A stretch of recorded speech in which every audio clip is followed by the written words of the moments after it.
Um, I might keep this video shorter than it should be because I'm having a major mold reaction inside this house. But here, because I'm camping outside and the air is really good, but the outdoor air, but inside is bad enough that I literally just forget everything I wanted to say. Like, it just lobotomizes me really fast. But I'll try and push through that. So, there have been a lot of really robust discussion, or maybe robust is the wrong word. Active, maybe vigorous, maybe not robust, because I'm not sure that it's that deep, on whether or not the people who have done mold avoidance or are sick with CCI, with craniocervical instability, have this because they have failed at mold avoidance and because they're living in super toxins, especially what people call fire retardant associated toxin. So I wanted to talk about whether I think this is true in general, whether it's true in my case, especially. Anyway, so the idea of whether to name different toxins in mold avoidance is controversial. Eric doesn't think that we should name these toxins because it detracts from the idea that they're like a toxin effect rather than a toxin. Eric would say that this effect is about charged particles and maybe some form of magnetism or radiomimetic effect rather than about classical toxicology. Anyway, regardless of the semantics of naming, there are different toxins or toxin effects that occur with different patterns and different levels of severity. You know, there's some things that are annoyances, especially like a little cyano or some moderate building mold, and there are some things that really just destroy your body. Like what people call mystery toxin or what people call hell toxin. And then there's what people call fire retardant associated toxin. So this is the one that I guess I would say out of all of the toxins people describe that I am the least experienced with. But I do not think that it is responsible for my craniocervical instability not healing for a few reasons. One being just because of context.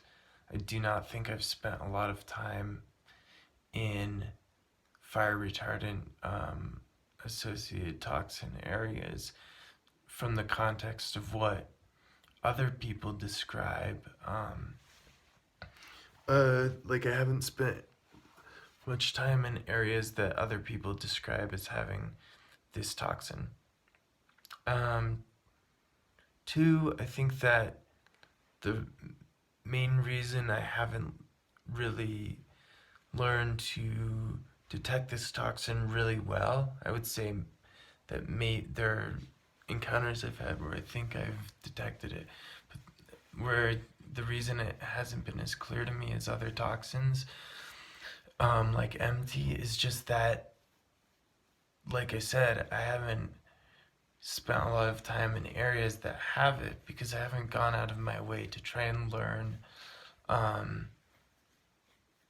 about toxins. I've been so desperately ill that I've been just trying to heal, not trying to encounter toxins. And there's been plenty of toxins to encounter without trying to go into areas that are known to have FRAT, because we've had plenty of what people call mystery toxin and other super toxins and regular mold to deal with. So, like I said, we haven't spent a lot of time in Flagstaff, or at least I haven't. the areas in New Mexico I've gone mostly aren't areas said to have FRAT. We've mostly just encountered cyano and maybe some MT in Albuquerque and Las Vegas, New Mexico in the winter. And I haven't really spent time in Santa Fe. My sister's done most of the shopping, so what I've encountered in New Mexico is mostly cyano, the winter MT in Albuquerque, and more cyano, just lots of cyano, and then building mold, and plenty of that because lots of the Airbnbs and houses are bad. So that was a little too long of a tangent, but basically we just haven't spent time in places known to have FRAT. And then I think I've ran into it a few times, one of them in Great Basin National Park recently. I don't want to go into the details of my symptoms because it's sort of irrelevant, but it fit with the context of there having been fires and it being a remote enough place that I don't think it had MT and that MT was ruled out by the symptoms. So anyway, that's why, yeah, so I think I've run into FRAT, but also I would like to just point out that I think without knowing the fucking names of these the semantic details and names of these toxins, that I know when I feel good from very good air, I know what pristine air feels like. It's like, and I know what fairly bad air feels like when I spend time in it. And it's pretty obvious.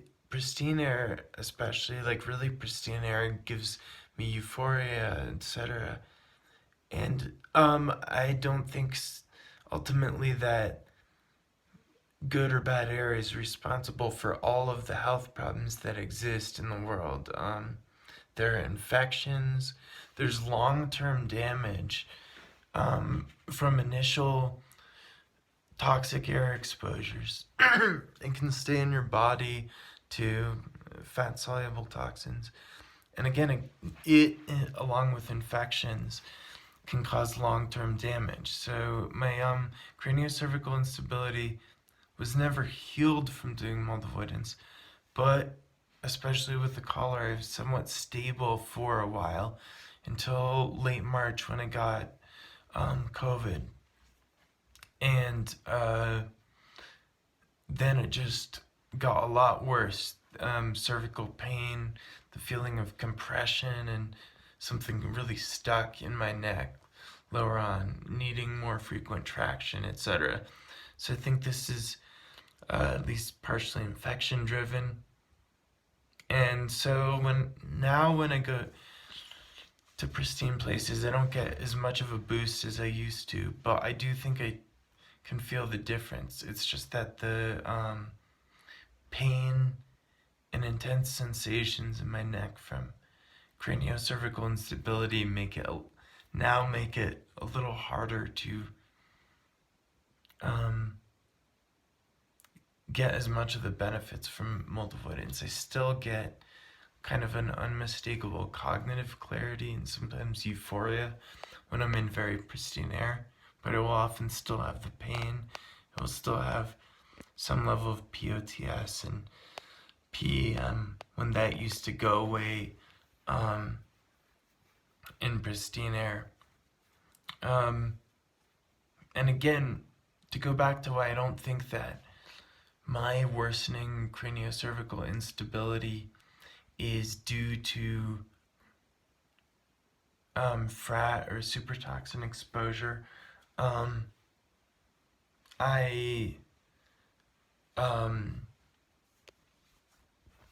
My observations of the areas I've spent the most time in, like especially the greater Vegas area and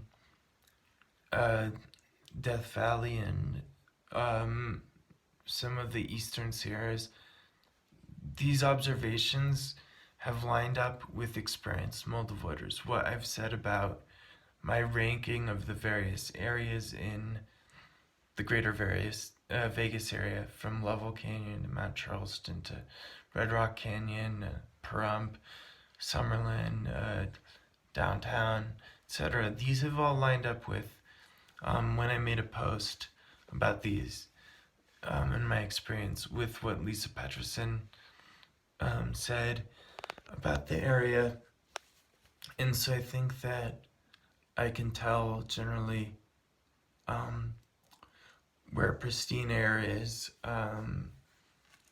It might take me longer than an experienced mold avoider to stay in a place, but again, so I've spent lots of time in those places, and pretty sure they didn't overnight acquire super toxins that the other experienced mold avoiders in those places were totally unaware of. So the idea that that's the only reason behind having craniocervical instability,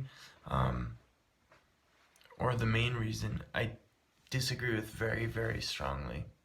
I also want to point out that I think that while it's interesting to speculate about what causes this, and I do think environmental issues cause craniocervical instability in the sense that the initial exposure can leave lasting damage.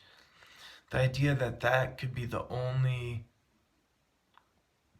thing behind craniocervical instability, or that mold avoidance would necessarily cure craniocervical instability if done right, I think is something that people want to believe out of a psychological need to distance themselves from serious, irreversible illness and think that if they do things right, they won't get deathly ill. And I think that this also fits in with the whole idea of just world theory, that if you that the world basically gives you what you deserve, and that if you do things right and you're a good person, that you won't get very ill.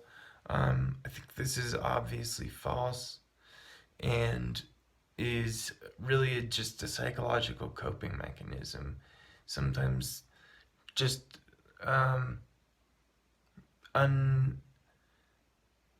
hard to figure out.